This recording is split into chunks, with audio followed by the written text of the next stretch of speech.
With a blend of compassion, determination, and strong organizational skills, social and human service assistants help a wide variety of people get the services they need.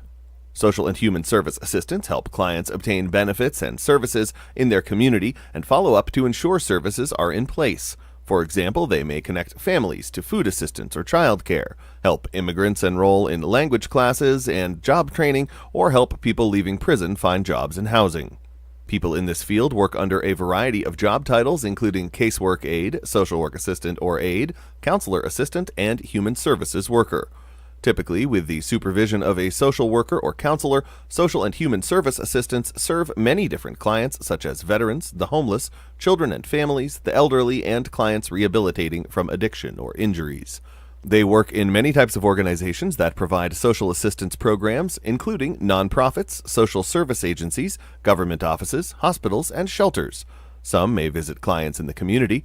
Most social and human service assistants work full-time. They generally need at least a high school education and may be required to have a certificate or associate's degree in a human services field. More education usually qualifies a candidate for higher-level work.